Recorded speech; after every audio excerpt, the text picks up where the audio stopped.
Sud Radio. Sud Radio. Parlons vrai. Parlons vrai. Sud Radio. Parlons vrai. On revoit l'année à travers des débats ou des événements qui ont trait avec notre histoire. Avec vous, Dimitri Casali, bonjour. Bonjour.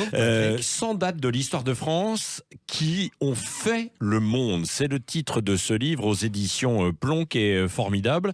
Parce que, alors que l'on parle, par exemple, de déclin aujourd'hui pour la France, vous, Dimitri, vous revenez sur les dates de notre histoire, justement, qui ont compté pour l'expansion française. Et quelle plus belle illustration, c'est un personnage controversé à notre époque, que Colbert. Et oui, bien sûr. En fait, ce livre explique comment le rayonnement de l'art français en particulier et de l'industrie du luxe, notamment, on doit tout à Colbert, un ministre serviteur de Louis XIV, qui était derrière quand même pour le pousser, pour faire de la France le premier pays au monde où l'art de vivre, l'art du luxe, le savoir-vivre à la française, on va parler aussi d'architecture, de peinture, mais aussi de gastronomie, par exemple, vont être élevés au niveau des beaux-arts. Et c'est vrai que ce modèle français va y rayonner tout d'abord en Europe. Oui. Bien sûr, on le voit par des modèles de Versailles. Il y a 28 copies du château de Versailles qui vont rayonner à travers la Russie, Schönbrunn en Autriche, mais aussi sans souci en Prusse. Mais aussi, bien sûr, cet art de vivre grâce aux manufactures que Colbert va lancer, manufacture des Gobelins pour la tapisserie, manufacture de Saint-Gobain pour le verre, et par exemple Saint-Gobain qui est toujours le fleuron de l'industrie française. Il faut dire qu'aujourd'hui l'industrie du luxe est la deuxième industrie après l'aéronautique en France avec 20 milliards de chiffre d'affaires. Tout ça on le doit à Colbert. Le colbertisme, d'ailleurs, c'est le titre, vous dites acheter peu, vendre beaucoup. Ça résonne beaucoup avec les débats qui traversent aujourd'hui la société française, où on dit qu'il faut relancer pour retrouver notre souveraineté. Lui, il avait compris, et donc c'est pour ça qu'il avait envoyé des émissaires un peu partout, d'ailleurs, dans le monde, que l'on connaissait. C'est en 1669, très précisément, pour ensuite essayer de reconstruire ou développer cette France. Il avait compris qu'il fallait pas délocaliser, mais localiser effectivement les industries, construire une véritable industrie française qui a existé malheureusement jusque dans les années 80, qui était très présent. Et d'ailleurs, et donc c'est pour ça qu'il a fondé ces manufactures de Saint-Gobain, par exemple, pour l'industrie du verre. Il a envoyé des espions industriels jusqu'à Venise, où l'art du verre de Murano faisait la réputation de Venise. Il les a ramenés, il les a payés à prix d'or. Il y a eu même des assassinats parfois pour ramener les meilleurs ouvriers de Venise à Saint-Gobain. Idem pour la porcelaine. La porcelaine était la spécialité de la Chine. Il a envoyé des espions en Chine pour amener percer le secret de la porcelaine de Chine. Et ensuite, la porcelaine française va devenir, avec la manufacture de Sèvres un peu plus tard, bien sûr. Mais c'est vraiment lui qui crée cette industrie du luxe à la française. Et il avait 3 obsessions, écrivez-vous: la qualité, le contrôle et la sévérité.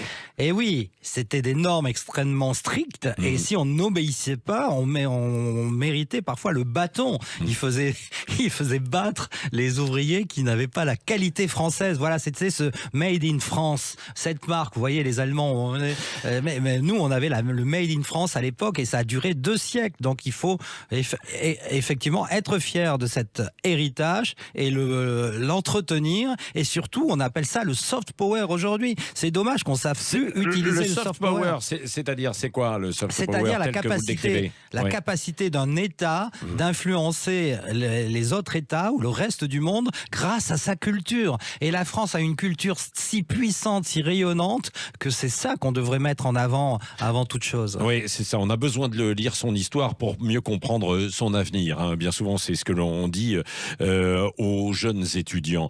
Dimitri Casali, donc dans ce livre, notamment sur Colbert, vous ne décrivez pas, en revanche, ce qu'il met en cause aujourd'hui, parce que on veut déboulonner des statuts de Colbert. Souvenez-vous des débats il y a quelques mois. C'est étonnant que ce grand serviteur de l'État, qui est à l'origine de toutes les codes, les grands codes de France, le code Louis a particulièrement influencé le code Napoléon ensuite, le code des eaux et forêts, c'est lui, le code du service maritime sur les côtes françaises, les littoraux français, c'est lui, et aussi le code noir, c'est lui aussi, parce qu'il a voulu en fait légiférer.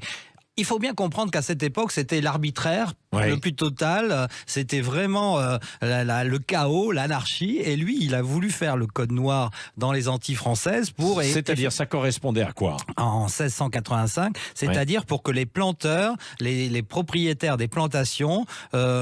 traitent mieux les esclaves qui étaient soumis à l'arbitraire des planteurs, c'est-à-dire que c'était vraiment la féodalité, vous savez, à l'époque, chacun faisait comme il l'entendait, et Colbert est arrivé, c'est la création de l'État moderne, hein, c'est vrai que la France lui doit tout, et c'est-à-dire c'était une avancée positive alors ou pas? Et oui. Point d'interrogation quand même, non? Oui, parce non. que c'était continué avec une forme d'esclavage. Ben oui, alors c'est vrai que depuis l'Antiquité, l'esclavage existait, mais là, ce premier code, comme le disent les grands spécialistes, Olivier Pétré-Grenouillot ou alors Jean-François Niort, représente une avancée parce que le planteur a le droit, a l'obligation de protéger la vie de son esclave, de le traiter... Mais c'était toujours quand même le maintien de l'esclavagisme. Oui, c'est-à-dire que... C'est pour ça qu'on lui en veut aujourd'hui. C'est pour ça qu'on lui en veut, parce que c'est vrai que c'est la légalisation de l'esclavage qui va durer jusqu'en 1848. Mais encore une fois, la France et l'Angleterre sont les premiers pays au monde à inventer l'abolition de l'esclavage. Hein, ça va arriver effectivement 2 siècles après Colbert, mais au crédit de la France, il faut remettre ça, c'est 1848. Avec l'Angleterre, nous sommes les 2 premiers pays au monde à abolir l'esclavage. Oui, mais alors, il y avait une autre page de notre histoire à propos d'esclavage que vous décrivez en fait dans ce livre. 3 juillet 1315. 1315. Les rois de France qui abolissent l'esclavage. C'est pour ça que l'esclavage de Colbert est plus doux que l'esclavage des Portugais ou des Britanniques. Les Britanniques, ou encore la traite arabo-musulmane, parce que ça, les esclavages arabo-musulmanes, on n'en parle jamais, et même la traite intra-africaine. Mais 1315, il faut bien comprendre que c'est Louis X le Hutin qui abolit l'esclavage en terre de France, et ça va durer jusqu'en 1777. Hein, vous voyez, c'est tout esclave, c'est l'ancêtre pour mieux faire comprendre, de Françoise Chandernagor, par exemple. Son ancêtre a atterri dans le port de Marseille en 1715. Et ben, comme il a touché, selon l'édit de 1315 de Louis X le Hutin, comme il a touché la terre de France, nul esclave ne peut exister en terre de France. Eh bien, il a été tout de suite remis en liberté. Cet édit a été vraiment fondamental. Et il faut bien comprendre que c'est la France qui a... D'où cette idée d'universalisme, d'égalité des droits avec la Révolution, on va en parler sans doute. Oui, bien sûr, la Révolution, et puis même aussi, je saute en fait des pages et j'arrive à 15 février 1918, à ce propos, l'armée française qui intègre les soldats afro-américains. C'est fondamental. Vous voyez, déjà, il y avait cette idée de nul esclave en terre de France, hein, nul possible. Mais ensuite, effectivement, par rapport aux États-Unis, le grand problème aujourd'hui, c'est qu'on plaque l'histoire des États-Unis sur la nôtre. Et nous, on n'a jamais eu un racisme systémique d'État en France. Ça, c'est un fait. Hein, le neveu de Toussaint Louverture, hein, le chef des Noirs, a épousé la fille du maire d'Agen. Donc, vous voyez, en 1800, s'il y avait un racisme systémique dès cette époque, on l'aurait su. Et effectivement, le meilleur exemple, vous venez de le citer, Patrick, c'est en 1917, quand les soldats noirs américains arrivent sur le front avec l'armée américaine, hein, qui pratique la loi raciale, hein, l'armée américaine, eh bien, le général Foch, tout de suite, entre dans une colère folle. Il dit pas question d'appliquer les règles de la ségrégation américaine dans l'armée française, qui était déjà particulièrement ouverte depuis les tirailleurs sénégalais, qui étaient acceptés depuis l'époque de Napoléon III, vous vous rendez compte? Eh bien là, grâce à Foch, il fait abolir les lois raciales américaines dans l'armée française, et comme ça, ça lui permet d'amalgamer les troupes noires qui vont vraiment très très bien se conduire au front, puisqu'ils vont avoir pratiquement 200 légions d'honneur. Et ben malheureusement, quand le général Pershing américain a su ça, il a renvoyé les troupes noires aux États-Unis et il leur a retiré la légion d'honneur. Oui, et parmi les autres dates, 26 janvier 1931, puisqu'on est justement dans cette intégration, Blaise Diagne, premier secrétaire d'État français. Et oui. Oui. Et ça, c'est fondamental. Avant Félix Eboué, dont on a beaucoup parlé aussi, qui va répondre à l'appel du général de Gaulle, quoi. Voilà, encore une fois, il n'y avait pas de racisme systémique en France, puisque le premier député noir en 1914 à l'Assemblée, alors qu'aux États-Unis, il a fallu attendre 1966, et pour qu'un ministre noir entre au cabinet britannique, vous savez-vous qu'il a fallu attendre 2002, alors que nous, on avait déjà 12 ministres africains, dont le plus, voilà, vous venez de parler de Blaise Diané, mais ensuite le grand Léopold Sédar Senghor. Ah bah oui, qui est le symbole de l'universalisme français. Voilà, et de la francophonie.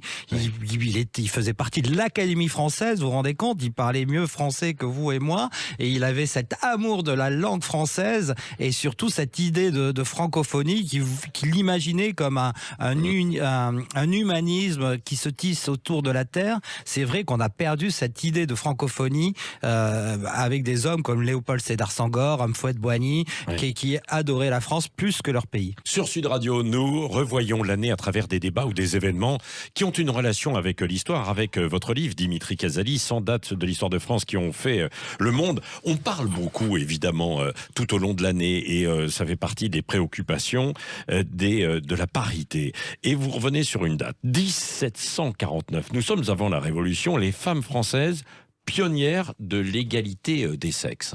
Incroyable, c'est vrai que c'est souvent des dates complètement oubliées, mais les Françaises, surtout au XVIIIe siècle, connaissaient une liberté absolument unique au monde. Horace Walpole, le Britannique, quand il arrive à Paris, il dit qu'il n'y a qu'à Paris que l'on voit les femmes prendre autant la parole. Il est subjugué par cette liberté féminine qui date pas du 18e, puisqu'effectivement ce sont les Français qui ont inventé la courtoisie dès 1240, ou qui mettaient la femme sur un piédestal. Ensuite, il y a Christine de Pisan, qui est la première femme au 15e siècle à vivre de ses droits, mais surtout, avec cette date, 1749, c'est les successeurs de Madame de Lafayette et la princesse de Clèves qui réclament l'égalité homme-femme, mais d'une manière subversive. C'est-à-dire qu'elle ose déclarer la guerre au mal, aux hommes, et pour vraiment, par la connaissance, par le savoir, elles disent que l'instruction est fondamentale pour la liberté de la femme. Et c'est vrai que toutes ces femmes, que ce soit Louise Dupin, Madame du Défend, Madame Geoffroy, sont particulièrement cultivées et réclament l'égalité totale des droits. Et il a fallu quand même du temps après. Et malheureusement, c'est mon idole Napoléon avec le code civil 1804 qui va faire rétrograder, qui va imposer une minorité aux femmes. Il n'était pas misogyne, Napoléon ? Quelque part, on peut dire, c'est si, ça. Avec cet article du Code civil, article 213, la femme doit obéissance à son mari. Et donc, on voit bien qu'il y a que la femme française perd sa liberté acquise surtout au 18e dans ces salons d'intellectuels et de philosophes dont je vous parlais. Et malheureusement, ça va durer, vous avez totalement raison, jusqu'en 1945. Mais c'est vrai que c'est un phénomène assez général, puisque en Angleterre aussi, c'est l'ère victorienne et puritaine, où les femmes ont beaucoup moins de liberté. Oui, c'est vrai. Vous revenez aussi, je remonte un petit peu le temps là, 1230, l'amour courtois, la femme qui trouve sa liberté parce qu'il y a la poésie des troubadours. Et oui, c'est ça c'est avec l'arrivée d'Aliénor d'Aquitaine à la cour de France, cette Languedoc des troubadours, comme quoi le sud, le midi de la France, Sud Radio, nous sommes sur Sud Radio aujourd'hui, c'est bien. Sud Radio qui rayonne sur toute la France, même dans le monde. Va rayonner. Et effectivement, ça permet de mettre pour la première fois en Europe et même peut-être dans le monde, la femme sur un piédestal. Ça c'est quand même en France que ça se passe, avec le fameux roman de la Rose de Guillaume de Loris, 1230, qui explique que la femme est pratiquement l'égale de l'homme. Oui, c'est ça. Et puis, puisque nous parlons des femmes, quand même, il y a une autre date très importante importante.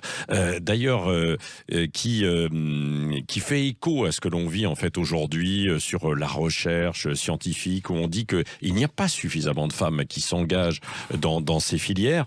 10 décembre 1903, Marie Curie, qui découvre les principes de la radioactivité et qui va recevoir le prix Nobel. Ah non, mais Marie Curie, c'est formidable parce que c'est non seulement la plus grande femme scientifique qui a reçu le prix Nobel 2 fois, mais surtout, elle va découvrir le principe de la radioactivité, qui est une avancée remarquable dans la recherche de l'atome. Et sa fille, Irène Curie, va épouser Frédéric Julio Curie. Donc ça va faire, et c'est eux deux, en 1934, vont recevoir un troisième prix Nobel dans la famille Curie. Et surtout, ils sont à l'origine, en 1945, de la création du commissariat à l'énergie atomique, qui va donner le troisième fleuron de l'industrie française, c'est-à-dire la filière nucléaire, et qui va être remarquable. Et en 1974, avec le plan Mesmer, la France va pouvoir obtenir son indépendance énergétique, et ça on le doit à cette femme remarquable, Marie Curie.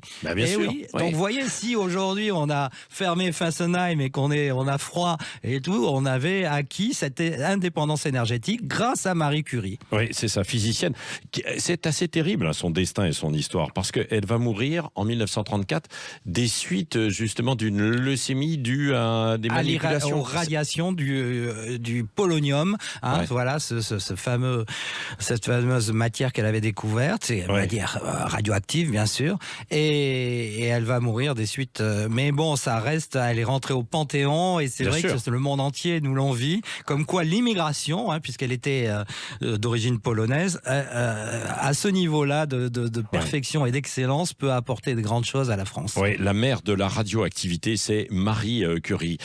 Parmi les débats de l'année qui évidemment ont émergé ou continuent de susciter parfois les polémiques, en tout cas les discussions, il y a la laïcité. Comment elle a été traitée à travers l'histoire? Dans votre livre, 100 dates de l'histoire qui ont fait le monde. C'est fondamental, c'est la spécificité de la France, ce qui nous distingue des autres pays. La laïcité est née en France, il faut bien le redire. C'est grâce à Henri IV et l'édit de Nantes, 1598, pour la première fois en Europe et dans le monde, grâce à ce roi formidable, il y a cette volonté de coexistence politique et religieuse entre deux confessions, les protestants et les catholiques.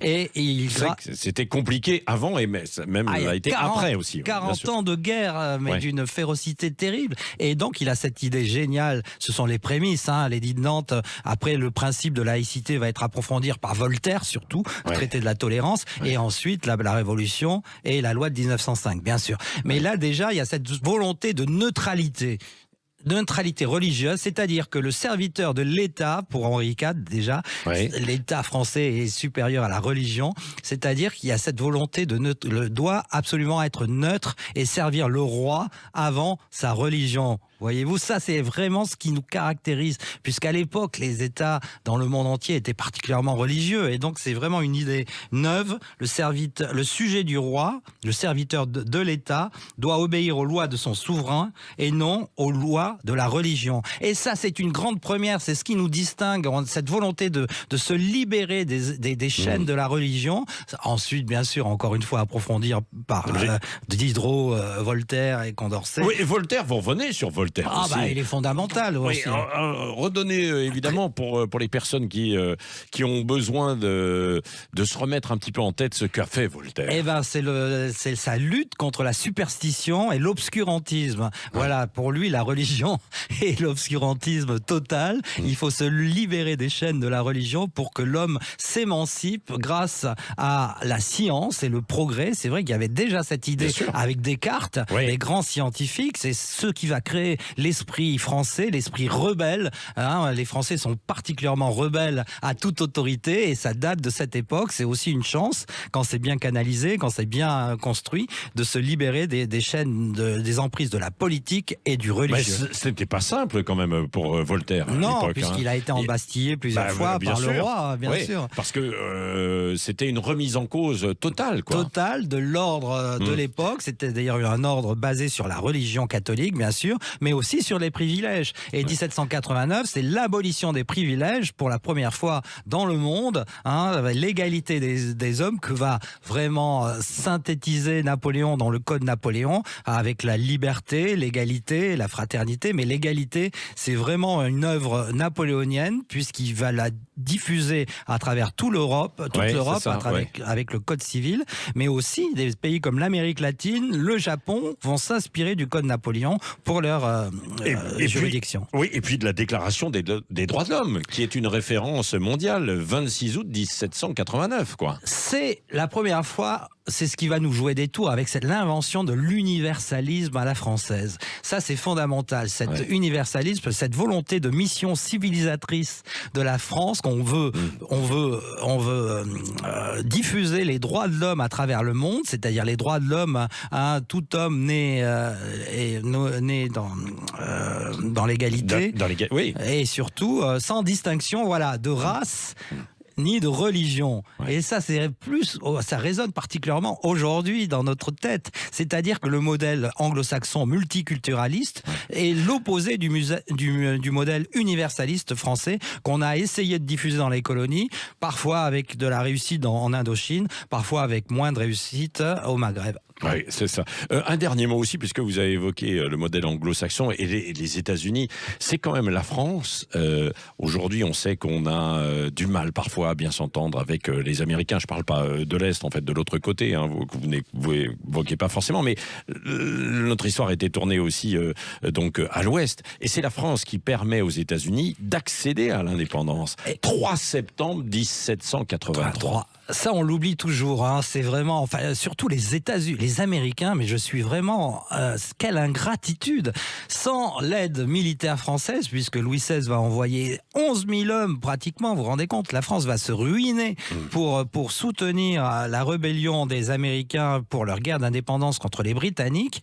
Et surtout, donc grâce à des généraux hors pair comme Lafayette et la marine française qui va neutraliser la marine anglaise, on va réussir à vaincre les Anglais, et les Américains vont acquérir enfin leur indépendance. Et ça, c'est vrai qu'on pense souvent qu'ils ne sont pas assez, redevables à la France pour avoir apporté cette aide fondamentale. La France qui possédait à l'époque, je le rappelle dans mon livre, 1/5 des États-Unis. La Louisiane de l'époque s'étendait jusqu'aux montagnes rocheuses, Les Américains devraient parler français aujourd'hui. Eh oui, malheureusement. Mais alors, racontez-nous, allez, pour terminer, ça c'est pourquoi triste, on ne parle pas français aux États-Unis? Parce qu'encore une fois, mon idole, Napoléon Ier, a vendu la Louisiane en 1803 aux Américains. Alors, on aurait dû la conserver, parce que c'est vrai qu'on avait un avantage territorial, et aussi on a été vaincu par ces satanés britanniques en 1763 qui nous ont chassés du Canada et de toute la vallée du Mississippi, Saint-Louis, Détroit.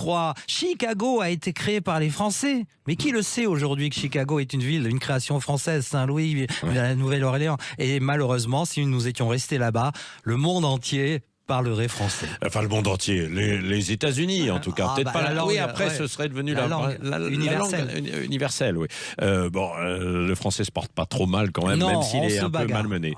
Merci Dimitri Casali. Revoir l'histoire à travers, revoir plus précisément les événements de l'année à travers des événements historiques aussi, sans date de l'histoire de France qui ont fait le monde. Dimitri Casali, merci, aux éditions Plomb. Merci Patrick. Sud Radio. Sud Radio. Parlons vrai. Parlons vrai. Sud Radio. Parlons vrai. Avec l'historien Richard Fremder aujourd'hui pour donner de la profondeur aux événements historiques qui ont marqué cette année 2002. Bonjour Richard Fremder. Bonjour Patrick. Vous avez le site Timeline Podcast avec 5000 ans en histoire. C'est ça, pour revisiter un peu l'histoire. Alors, on ne va pas faire, et on ne va pas revenir sur 5000 ans, mais on va revenir sur des événements majeurs avec plusieurs points. On verra tout à l'heure que l'on a fêté les 400 ans de Molière, Pasteur, la disparition de la reine, évidemment, en Angleterre. Ce sont des événements qui ont marqué. Et puis, il y a eu deux autres événements, l'Ukraine et la canicule. On va commencer par l'Ukraine.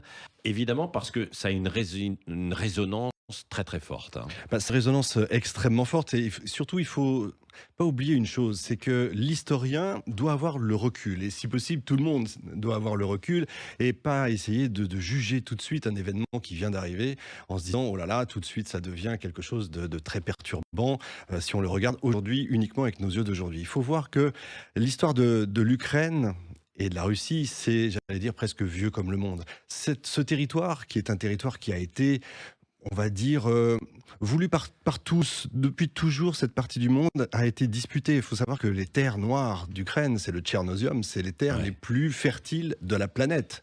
Je dis bien de la planète. Donc tout le monde, que ce soit l'Autriche, la Pologne, la Russie bien sûr, l'Allemagne, la Hongrie, tout le monde a voulu s'y installer. C'est pas vraiment au départ un pays. C'est pour ça, déjà, dès le départ, il y a plus de 5000 ans, déjà, il n'y a pas de pays d'Ukraine. En fait, c'est ça qui est important à savoir. Et c'est pour ça qu'il y a toujours ce problème avec l'Ukraine et puis avec la Russie, qui a évidemment, qui est le grand pays d'à côté et qui a toujours voulu avoir ces terres-là et qui les a eues pendant longtemps. Oui, et qui nous ramène à un conflit en plein cœur de l'Europe, alors qu'il y a quelques années, on se disait qu'on allait avoir... que les guerres, c'était un peu derrière nous. Oui, alors en plein cœur de l'Europe, moi, je mettrais plutôt de l'Europe plutôt vers l'Autriche. C'est vrai que là aussi... Beaucoup de journalistes cherchent à nous faire peur. Ça aussi, c'est très important. Non, on n'est pas en plein cœur de l'Europe. On est dans un pays, dans une partie de la planète qui est quand même à part, encore une fois. Au moment de la Première Guerre mondiale, l'Allemagne a été appelée par les Ukrainiens au secours contre la Russie. La Russie qui était en train de devenir soviétique. Et les Allemands ont commencé à se dire, l'endroit est pas mal. Dans les années 30, il y a eu quelque chose d'épouvantable qui s'est passé avec Staline, c'est l'Holodomor. Une partie terrifiante qui a fait 1 million de morts. On rappelle cet événement. Alors qu'est-ce que c'est que l'Holodomor? C'est quoi? C'est tout simplement, encore une fois, les terres les plus abondantes en termes de fertilité, c'est l'Ukraine. Donc, Staline dit, puisque nos paysans à nous ont du mal et meurent de faim, eh bien, on va prendre tout ce qui est dans la partie ukrainienne, qui est donc devenue russe, soviétique depuis l'Union soviétique, puis on va prendre aux paysans, ils n'auront le droit d'avoir pratiquement plus rien. Et en fait, plus c'est allé, ça a duré 1 an et demi. Et en 1 an et demi, ils ont réussi à affamer toute la population ukrainienne. Mais quand je dis affamer, ils sont morts de faim, littéralement. On a des témoignages où des gens mangeaient le doigt de leurs enfants et inversement, les enfants mangeaient le doigt de leurs parents. C'est épouvantable. Il ne faut pas oublier non plus, et attention, en Russie aussi. C'est-à-dire qu'il y a eu à ce moment-là, à la même période aussi, c'était la famine. Donc il ne faut pas non plus croire que le monde s'est acharné sur l'Ukraine non plus.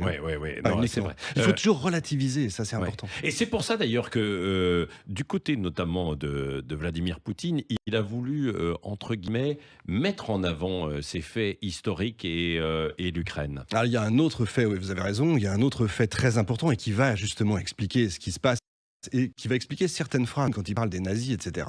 Au moment de la Deuxième Guerre mondiale, justement, l'URSS et avec l'Holodomor qui s'est passé 10 ans avant, les Ukrainiens et les Russes, c'est pas l'amour fou. Donc, une partie des Ukrainiens, pas tous évidemment, mais une partie va préférer l'armée allemande et va préférer les nazis, effectivement, notamment un certain Bandera, qui devient un des personnages importants de cette époque-là. On appelle la Légion ukrainienne, c'est plus de 600 hommes qui vont faire des ravages.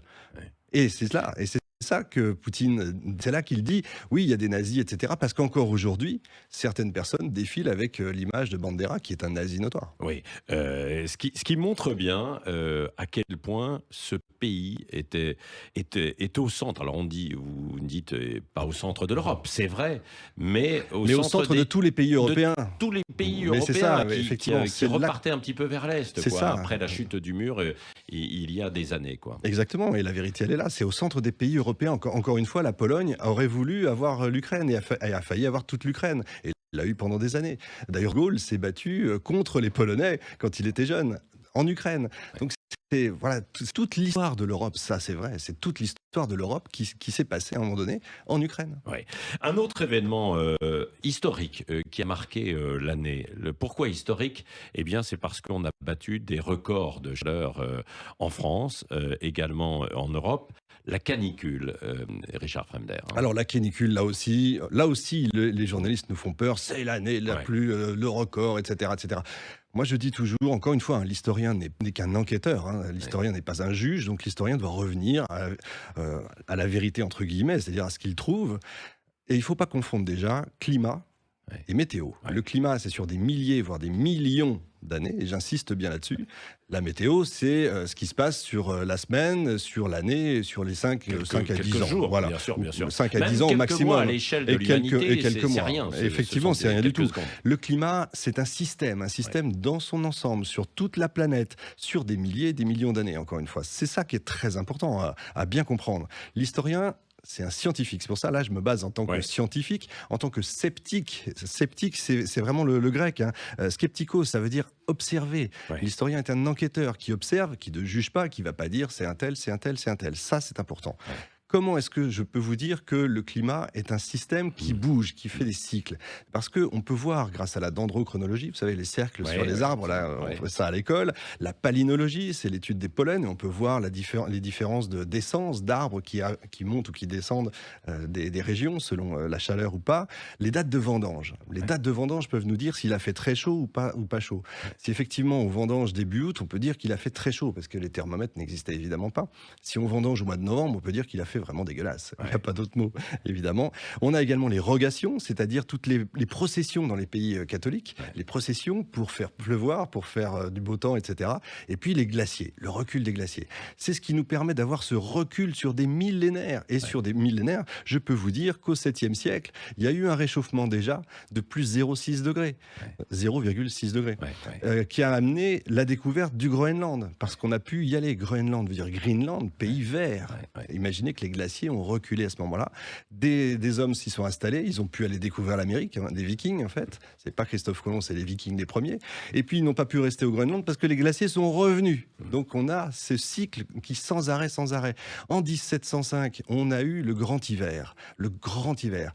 Près d'1 million de morts en France sur le grand hiver parce qu'il a fait moins 20 degrés à Paris. Il faut imaginer ça sur des jours et des jours et des jours.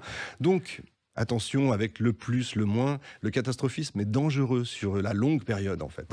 Non, mais ce que l'on voit tout de même, c'est qu'il y a une accélération depuis la période de l'industrialisation, avec l'activité de l'homme. Ça, c'est incontestable. C'est incontestable, oui, bien sûr. Alors, ça, c'est vous qui dites depuis l'activité de l'homme. En réalité, depuis 1900, en fait. Et depuis 1870, effectivement, on est dans un réchauffement dans la partie hémisphère nord, parce que dans l'hémisphère sud, c'est l'inverse. Donc, il faut parler effectivement de changement climatique, parce que ça dépend des endroits.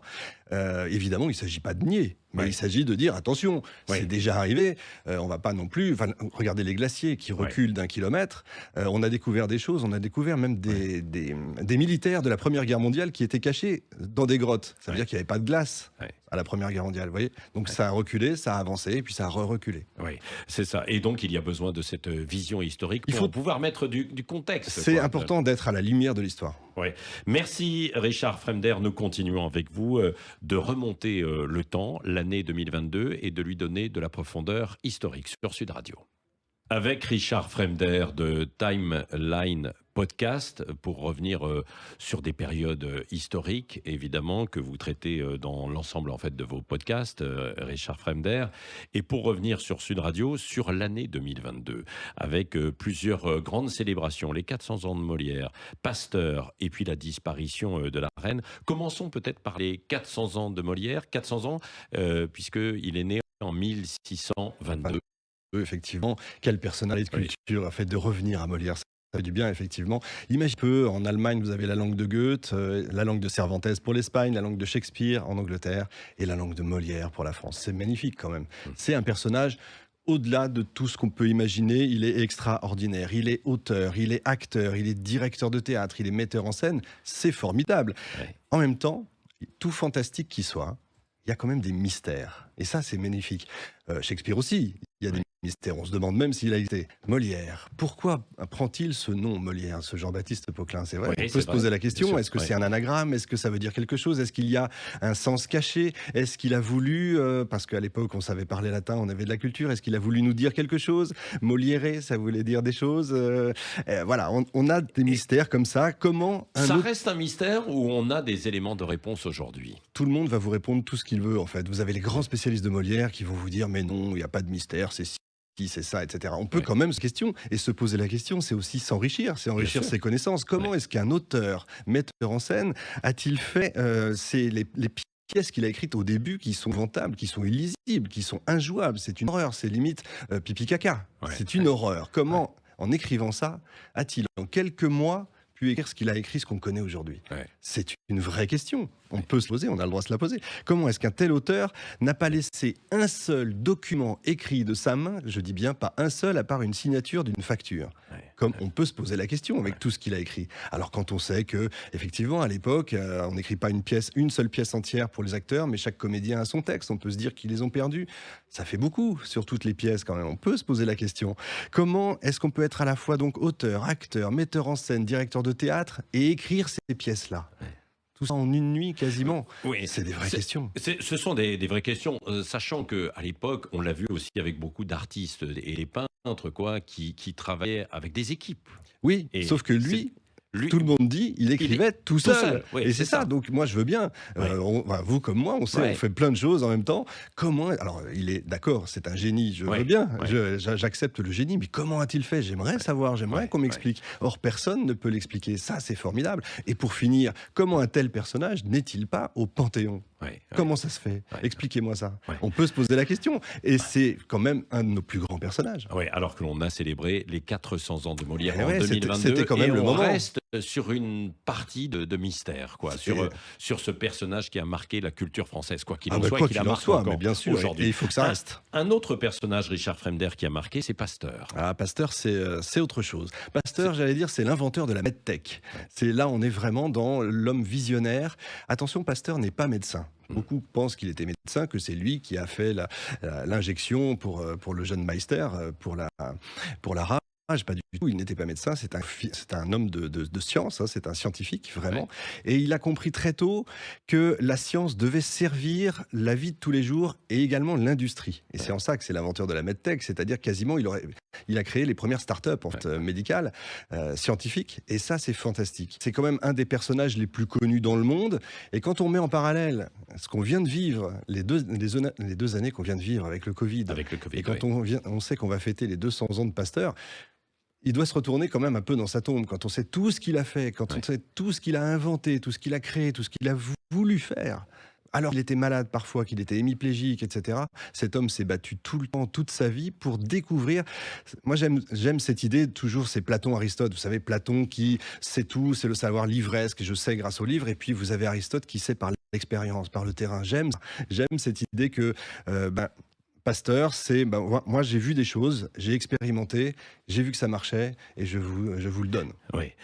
Autre personnalité qui a marqué l'année 2022 avec sa disparition, la reine d'Angleterre. Ça, on en a parlé un petit peu, Oui, notamment un à petit cette peu. antenne, un petit Oui, peu. oui, oui. C'est vrai. Parfois, il y avait même un sentiment de saturation. Oui, à la fin, peut-être un oui, peu. à la fin, oui, Ouais, peut-être. peut-être. On en a. Ouais, Mais peut-être. pourquoi on en a parlé autant, Mais selon parce vous, que Richard Fremder parce que c'est la femme du siècle. Parce que quelque part, c'est celle qui a vécu le siècle en entier, c'est celle qui aurait pu battre le record absolu en Europe du monarque qui a vécu le plus longtemps, enfin qui a régné le plus longtemps.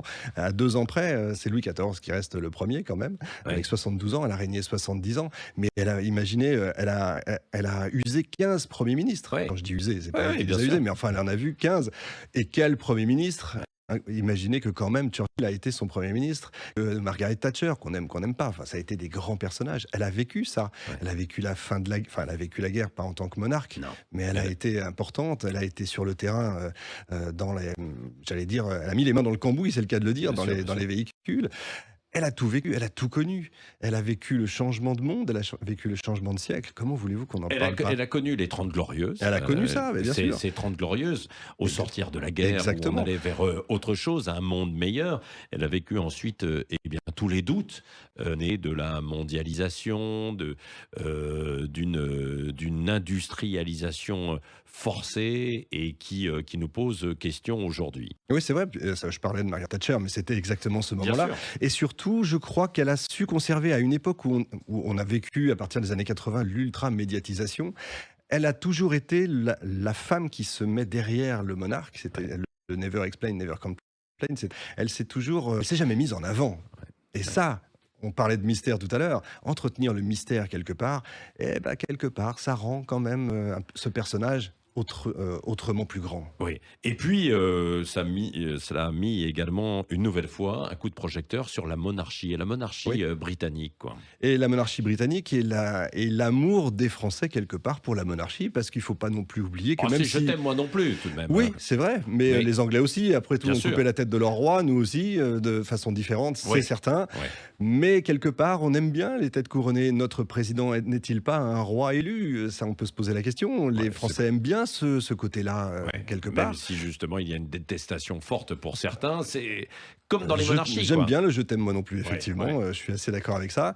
Et puis il y a ses enfants, et puis il y a la famille, et puis il y a ce fils qu'on attendait mais qu'on n'attendait pas. Est-ce qu'il va être roi? Est-ce qu'il va pas être... Voilà, on se posait les bookmakers ont gagné de l'argent. Mais voilà, tout ça concourt. Avec, il y a eu beaucoup d'interrogations autour justement du fils de Charles. Ouais. Est-ce qu'il pouvait être roi ou pas? Et est-ce qu'on allait passer directement à son fils, à lui. William? Il y avait, j'allais dire constitutionnellement, aucune raison qu'il ne soit pas roi. De toute façon, je ne sais pas si on peut dire constitutionnellement. En tout cas, il n'y avait aucune raison qu'il ne le soit pas. Ça faisait près de 50 ans qu'il attendait le poste. Il n'y avait aucune raison qu'il ne l'ait pas. Alors, si on veut faire la blague, il l'a au moment où d'autres partent, c'est vrai. Mais de toute façon, il est roi. Il va être roi a priori jusqu'à la fin de sa vie. Je dis a priori parce que ça risque d'être un roi réformateur, très réformateur. Il a pris Charles III, pas pour rien. Encore une fois, il est dans une lignée d'un Charles II ultra réformateur, notamment sur la religion. Et aujourd'hui, c'est des sujets importants. Et il n'a pas encore marqué pour l'instant. Quelques mois d'installation. Il y a eu des petites choses, alors si on est observateur, des petites choses que n'aurait pas faites la reine. Effectivement, le coup du stylo, il commence à se mettre un peu en scène quand même. Ouais. Il a viré quand même pas mal de monde dans le château. Ah, il a fait le ménage. Il a fait le ménage, il a ouvert les fenêtres, donc voilà. Ouais. C'est méchant. Bon, merci Richard Fremder. Je rappelle votre site, timelinepodcast.fr, avec beaucoup d'émissions en ligne Plus de qui 300, permettent, oui c'est gentil. ça, plus de 300, qui permettent de mettre aussi du contexte parce que l'on manque de repères historiques. Ça, vous le regrettez Toujours, un petit peu aujourd'hui? toujours. Toutes les émissions, quasiment, j'appuie là-dessus. Ne jamais voir l'histoire avec nos yeux d'aujourd'hui. Et attention à ce qui se passe aujourd'hui, toujours avoir le recul, parce que ce qui s'est passé avant explique souvent ce qui se passe aujourd'hui. Oui, les leçons de l'histoire. Bien quoi. sûr. Oui. Merci Richard Merci, Fremder. Patrick. Et on poursuit sur Sud Radio. Sud Radio. Sud Radio. Parlons vrai. Parlons vrai. Sud Radio. Parlons vrai.